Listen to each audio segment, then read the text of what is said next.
ما علينا من المفتاح الذي حصلت في جزيرة إبليستن. إبليس لعنة الله عليه. إبليستن مدري إبستن. نتكلم عن رجل الأعمال اليمني الذي كان زيدنا فوق النكبة نكبة. قد احنا مدبرين بيزيد برنا فوق الدبر دبور. عرض على إبليستن إنه يصلح يعني مشروب طاقة كات يمن كات، يعني مشروب طاقة تبع يعني حرام ما عاد تحصلوا قطرة، حرام ما عاد كنا نحصل قطرة، يعني تحصل لك ب10,000 طرف في الدعة، حرام ب2000 2000 ما يجي حتى فوق درس واحد.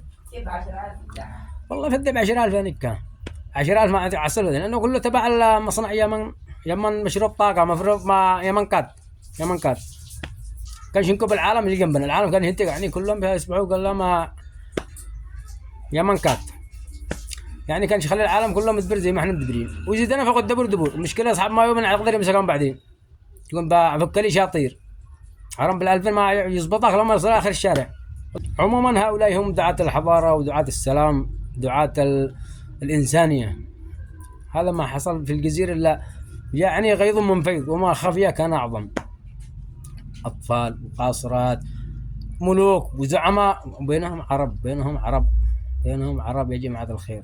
يعني عرفتم لماذا العرب يسكتون عندما تقول أمريكاوي يقول الصهاينة أي كلام ولا شيء؟ لأنهم غارقين غير وقوف المستنقع.